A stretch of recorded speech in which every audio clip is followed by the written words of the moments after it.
vida triste. É um estado em que você perde o ânimo de vida. Eu não conseguia ficar sozinho e não conseguia dormir sem estar embriagado.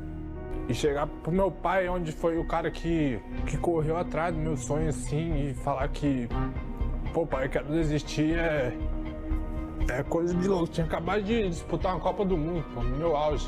É uma dor muito grande, é uma sensação de morte o tempo todo. 300 milhões em todo o planeta. Só no Brasil, cerca de 11 milhões de pessoas. A população mais depressiva da América Latina.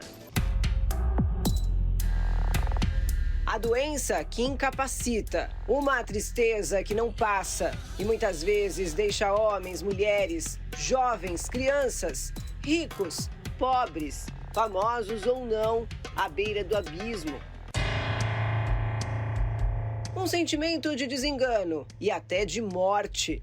O suicídio é o ápice trágico de uma doença que os médicos dizem não tem cura. Os relatos que você viu no começo desta matéria representam um pouco do que muitos sentem. A modelo Jaqueline Meirelles viveu uma vida de glamour, um dos rostos mais fotografados dos anos 80. A beleza de passarela rendeu o título de mulher mais bonita do Brasil. Por opção, Jaqueline deixou a fama de lado e investiu num casamento que não deu certo. Eu quero um casamento perfeito, então eu me transformei. E isso daí acabou me subjugando, me oprimindo. As decepções contribuíram para desenvolver um sentimento destrutivo, a culpa. Eu desenvolvi essa culpa numa constante durante a minha vida e principalmente no processo de depressão, porque tudo a culpa era minha. Depressão, culpa e ainda a síndrome do pânico. Em 6 anos, foram pelo menos 10 crises sérias. Quando eu olho para essa cicatriz, eu me lembro do que eu passei. Mas também eu olho para ela sabendo o que foi que causou essa cicatriz e o que eu tenho que fazer para não reabrir essa ferida e não passar por isso novamente. Das passarelas da moda para os palcos da música. Eu te proponho não dizer nada, seguirmos juntos a mesma estrada. O público conhece Zizi Posse pela música popular brasileira, mas a cantora de sucesso traz relatos impressionantes sobre a depressão. Eu não tinha vontade de me ferir, eu tinha vontade de sumir. Cantores, modelos, atores, comediantes, artistas nacionais e internacionais. Volta e meia eles trazem revelações sobre sentimentos devastadores. Mas muitos se perguntam, ora, eles são ricos e famosos, têm depressão por quê? O psiquiatra explica parte do que poderia desencadear esse quadro de extrema tristeza entre os artistas. O famoso, ele fica assombrado pela possibilidade de perder a fama e pela obrigação de ter que manter uma alta performance para se manter no topo, no pico.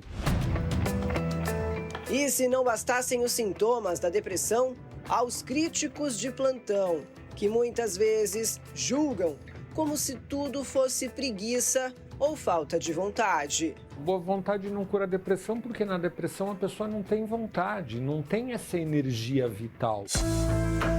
E o que dizer de uma tristeza extrema que muitas vezes estraga o melhor momento de uma mãe? Marta teve 2 filhos e sofreu 2 vezes com a depressão pós-parto. Eu sempre naquele processo de medo, aquela melancolia, aquele choro fácil. E eu tive uma enxaqueca quando ele tinha 1 ano e me adormeceu o lado direito. O neurologista falou para mim que era depressão pós-parto. Desesperador. A sensação de impotência é terrível. Tinha falta de ar, eu tinha medo de dirigir. E eu tinha medo de pôr o Gustavo na cadeirinha e vir alguém me assaltar e levar eles embora. Ou então que ele caísse, que Eram uns medos que hoje eu vejo que não tem muito fundamento, né? Era a pior coisa do mundo. Eu olhava para ela e não via a minha esposa antes do casamento, antes de ter os filhos, sabe? Você olhava e eu ficava perdido, eu falava, caramba. Mas ali dentro eu sabia que ela estava ali. 1 em cada 4 mulheres apresenta sintomas da depressão pós-parto, o que representa cerca de 26% das mulheres que acabaram de dar à luz. Muitos quadros de depressão pós-parto, na realidade, eram quadros de depressão na gestação, não diagnosticados e não tratados. Há uma negligência, inclusive aqui no Brasil, nos exames de pré-natal para se fazer o diagnóstico correto de depressão. Adultos tristes, crianças também. A depressão infantil cresceu 8% em 10 anos. Uma realidade que preocupa especialistas. E esse processo de dor, esse processo de luto, acaba trazendo essas alterações para o cérebro em desenvolvimento. Mas quando a depressão vem com tudo, devastando e até mesmo destruindo vidas, muitos não têm outra saída, senão buscar ajuda. E é aí que entram diversos recursos psiquiátricos e psicológicos, remédios e terapias, que nem sempre dão os resultados esperados. Portanto, a pergunta que muitos fazem é: como encontrar a cura para a depressão?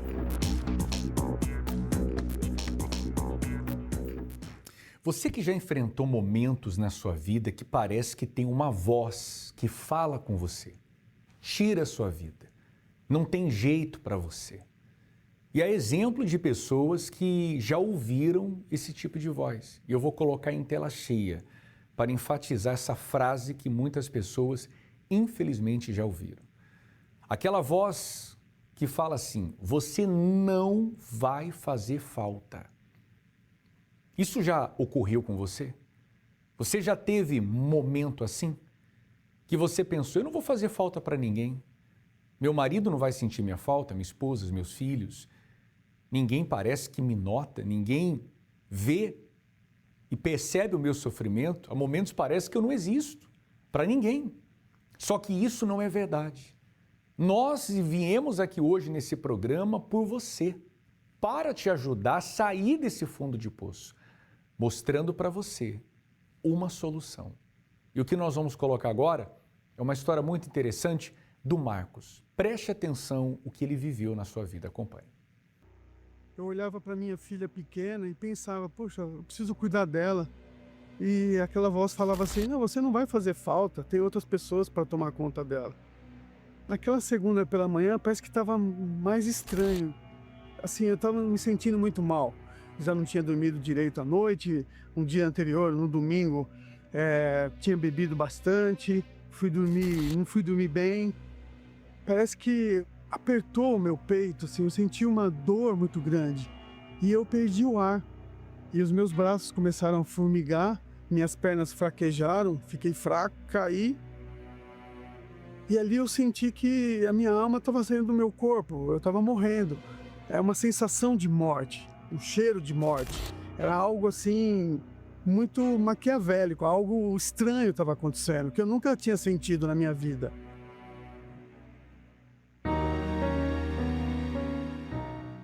Eu tinha me relacionado com uma garota ali por volta dos meus 17, 18 anos, que ela me ligou.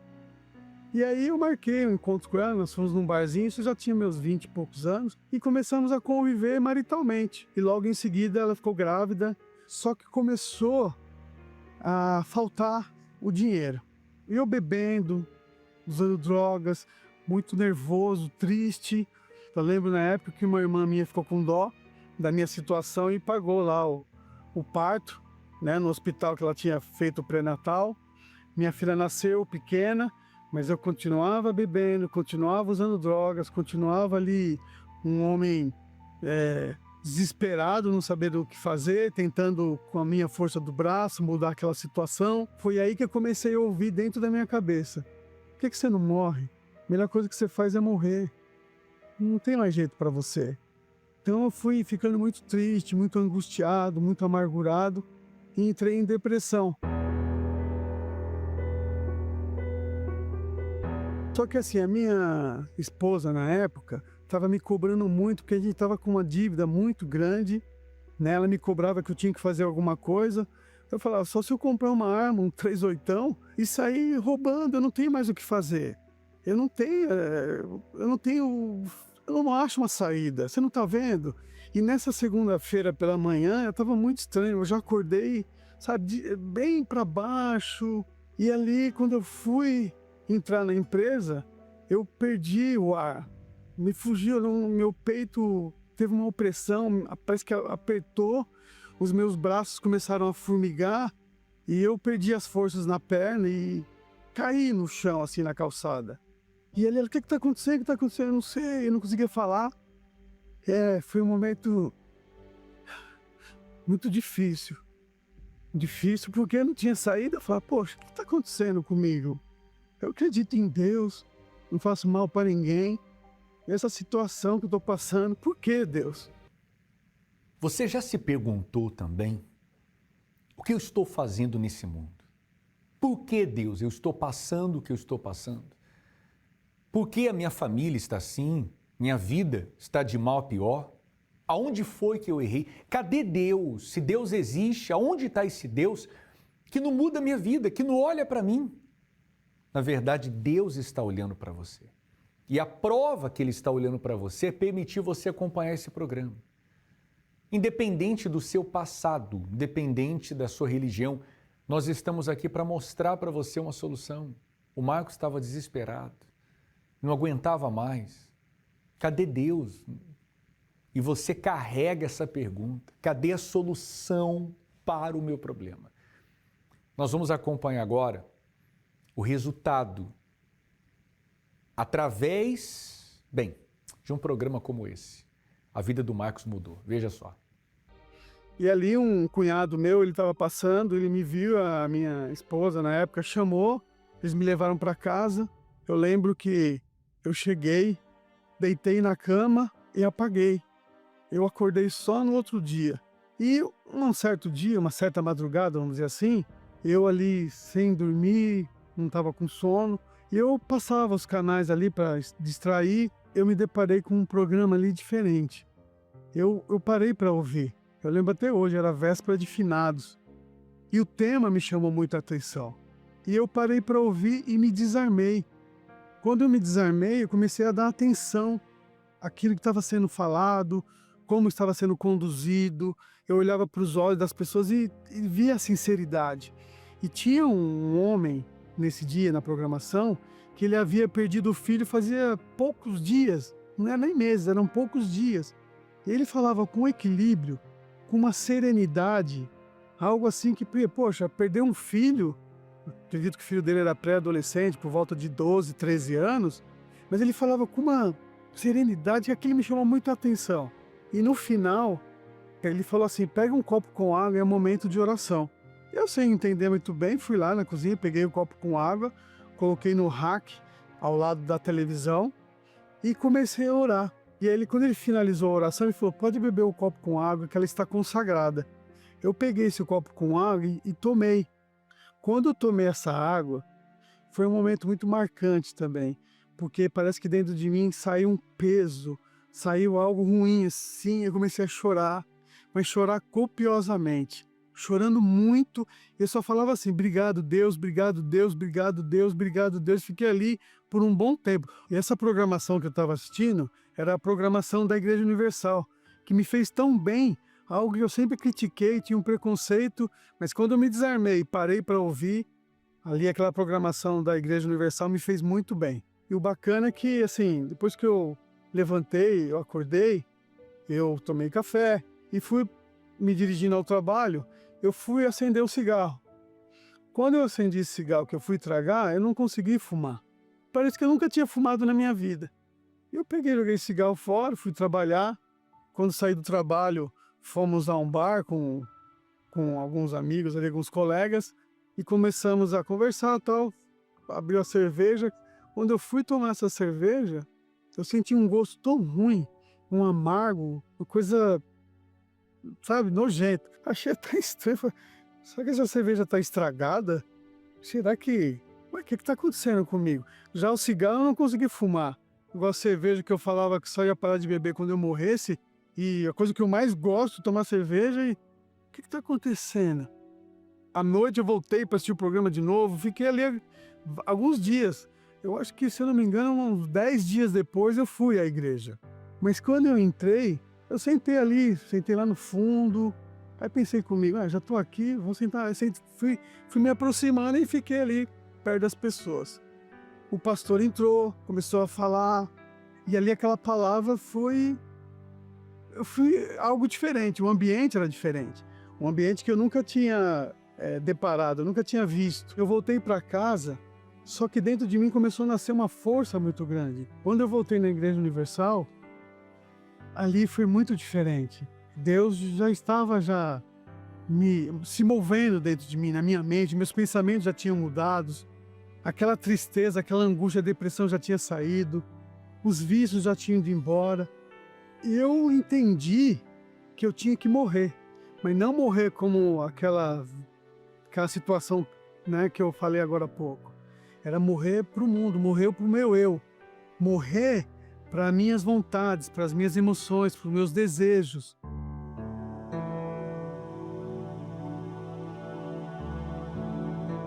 Abrir mão de vícios, abrir mão do meu eu, o que eu acho, eu deixo de achar. E eu que não queria ir em nenhuma religião, que eu não queria ser manipulado, né? Ser um marionete na mão de religiosos, de líderes religiosos, ali eu vi que não era nada daquilo. E até que veio um propósito, e esse propósito eu abracei. E o pastor na época, ele falou assim, olha, vocês vão vir esse dia e vocês vão ter um encontro com Deus. Eu marquei isso. E esse momento foi algo extraordinário, porque eu comecei a chorar, mas chorar muito. Não era uma emoção normal de assistir um filme, de um momento. Era uma felicidade, uma alegria que eu nunca tinha sentido na minha vida.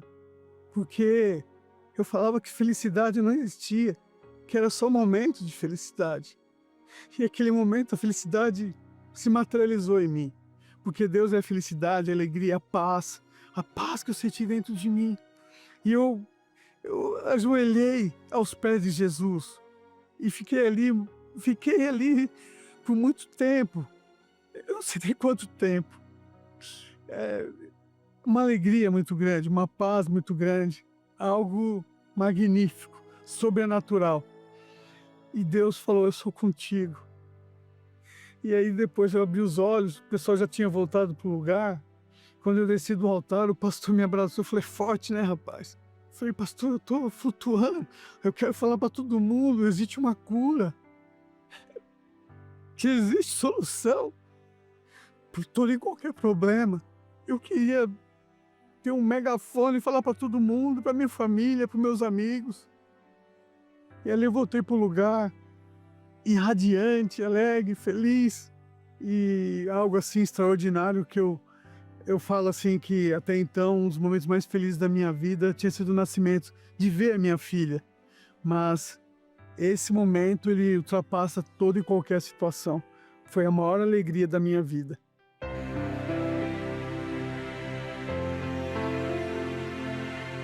Então teve momentos que eu chegava em casa, a minha esposa estava diferente. E ela falou assim, olha, quer saber? Você escolhe entre eu ou essa igreja, entre eu ou a religião. Eu falei, olha, não é questão de escolher você ou a igreja, a religião. Eu escolho Jesus. Eu escolho Jesus porque ele me mostrou o que é, o porquê nós estamos fazendo aqui. E ela pegou e foi embora, né? Se separou, mas Deus me apresentou. Eu achei a benevolência do Senhor. Eu encontrei uma esposa de verdade. Começamos a lutar, a batalhar, né?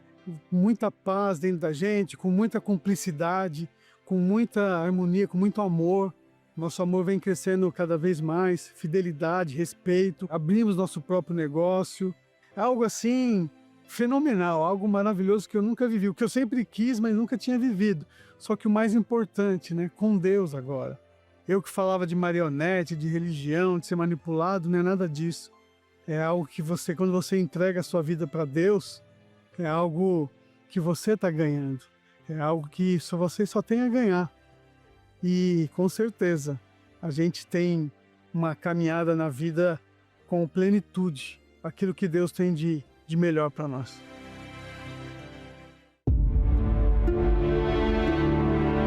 Há dores que ninguém vê, feridas na alma que o tempo não curou e não vai curar. Mas a palavra de Deus garante, verdadeiramente, Ele tomou sobre si as nossas dores. Nenhuma dor é grande ou forte demais que Deus não possa tirar. Escreva esta dor e venha colocar diante de Deus aquilo que tem te feito sofrer. E o alívio e a cura que você tanto precisa, a fé, fará esta promessa se cumprir em sua vida. Neste domingo, 8 de fevereiro, dia em que celebraremos a Santa Ceia, o domingo do Senhor, tira a minha dor, às 7, 9h30 e às 18 horas, em todas as igrejas Universal. Encontre o templo mais próximo acessando universal.org/localizar. Vai ser um prazer receber você e a sua família aqui nesse lugar. Agora, o pastor Sérgio, esse programa está chegando em muitos lugares. Ambiente de trabalho, residências, pessoas que estão agora, talvez dentro de um hospital, tendo acesso a esse programa, pessoas que estão com depressão, eu não sei, não faço ideia. Eu sei de uma coisa, isso eu não tenho dúvida. É Deus chegando até essa pessoa para trazer uma solução para ela. E ela pode fazer o que tem gente fazendo agora, entrando em contato e deixando o nome para o momento da oração. De fato, faça isso, você que acompanha o programa agora, faça o que muitas pessoas estão fazendo, aproveitando essa oportunidade. Você pode usar os números que aparecem aí para você, como por exemplo o Messias Gomes. Ele é de Florianópolis e ele cita aqui que está doente. Nós temos a participação da Cláudia, de Santo Amaro, pede pelo Everton, José, Mariane e para o Ney. A Dilma, também de Florianópolis, oração por Amanda, Yara, e cita aqui outros tantos familiares. Vamos pedir sim, viu, Dilma, por todos vocês. E o José Nilson Santana, de Florianópolis, pede pela vida sentimental. Entre em contato agora com a nossa central de atendimento. Pastor Rodrigo, nós sabemos que os testemunhos que nós estamos exibindo durante o programa são de pessoas que um dia aproveitaram a oportunidade que tiveram. E fé é isso, fé é ação. Quando essa pessoa age a fé, Deus reage. Deus reage, essa fé que a pessoa manifesta, por mais simples que seja. Você não precisa ter um grande conhecimento bíblico, nada disso. Se você crê que Deus, Ele pode mudar a sua vida, então Ele pode mudar essa situação que você está passando. Se você der ouvidos a esse convite, não vindo de um homem, mas vindo do próprio Deus. Você não tem pedido a Deus uma direção, uma saída? E você acha que é por acaso esse programa? Não, é Deus te buscando. Nós vamos falar com Deus agora, o Bispo Sérgio Mota, nosso amigo de fé e da família aqui em Santa Catarina. Tem orado, tem lutado e pedido a Deus pelo povo catarinense. E aonde quer que essa oração chegue, vai chegar também o poder de Deus. Bispo Sérgio Mota, vamos falar com Deus, é momento de oração. Senhor, nosso Deus e nosso Pai, neste momento nós invocamos o Teu nome porque cremos na Tua existência. Já entramos, meu Pai, falando contigo, porque o Teu povo se encontra necessitado. O Teu povo se encontra, meu Pai, precisando de uma resposta, precisando, meu Pai, da intervenção divina. Ó Deus Todo-Poderoso, ó poder que vem dos céus, toca neste lar agora, visita este lar onde há brigas, discórdias, afasta, meu Pai, todo o mal desta casa, desse relacionamento conjugal, estenda a Tua mão, meu Pai, para abençoar as famílias, meu Pai, que vivem nesse estado. Ó Deus, em nome de Jesus Cristo, olhai para todos os que sofrem, que estão hospitalizados.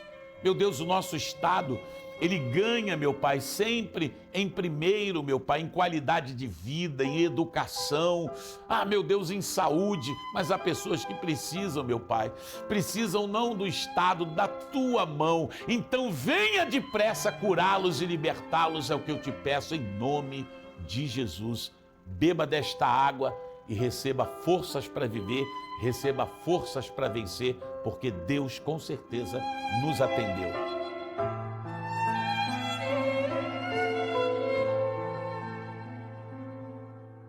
Tá, então, o que lhe resta agora é você procurar a Igreja Universal do Reino de Deus próxima da sua casa e lutar pela sua vida conjugal. Hoje, quinta-feira, é um dia especial. Lute pela sua vida sentimental, a sua vida, seu relacionamento conjugal, e Deus vai te abençoar poderosamente. Procure a Igreja Universal do Reino de Deus ainda hoje e seja feliz. Deus abençoe a todos poderosamente. Continuidade de um dia feliz é o que deseja o guardião da Sagrada Família. Graças a Deus. Obrigado, Bispo Sérgio Mota. Nós cremos nessa bênção e se você crê, então você recebe essa paz, essa força. Agora, se você percebe uma paz nessa distância, imagina, pastor Sérgio, essa pessoa chegando a esse lugar, entrando por essas portas, um ambiente de paz, um local de paz, porque Deus está. Não é uma paz proporcionada por uma obra feita pelo homem, não, é Deus. É Deus já buscando e alcançando você. Agora ela tem que deixar de lado o preconceito, ela tem que deixar de lado, de repente, a distância. Eu não sei qual o percurso que ela vai correr para chegar até aqui, mas todo o esforço, pastor Sérgio, vai valer a pena. Com certeza. E quanto tempo você já acompanha o programa?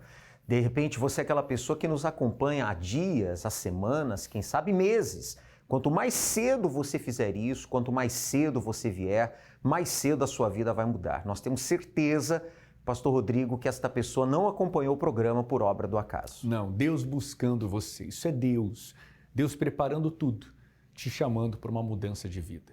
Nós vamos colocar novamente esse acesso universal.org/localizar para você entrar em contato e através dos endereços, você vai descobrir o endereço mais próximo aí da sua casa para você poder ir nesse domingo ainda em um dos nossos templos da Universal. Aqui em Santa Catarina, vários endereços, como também em todo o Brasil.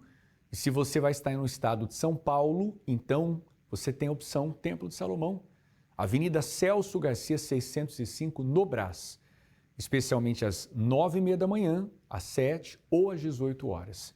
Não perca mais tempo. E olha, tudo de graça, tanto o Templo de Salomão como aqui em Florianópolis. É só você chegar e comparecer com a sua fé, tá bom? Deus abençoe, um forte abraço e até o próximo encontro. Veja, meu Pai, toda esta multidão ligada neste propósito. Para esta multidão não foi em vão o que o Senhor fez lá na cruz. Nós estamos aqui, ó Deus, para invocar o Teu nome, Tua promessa. Em Ti serão benditas todas as famílias da terra. Será salvo tu e tua casa. Eu peço que o Senhor venha entrar agora, lá no mais fundo, e curar. O Senhor cura o enfermo. O Senhor também pode curar essa dor, em nome do Senhor Jesus.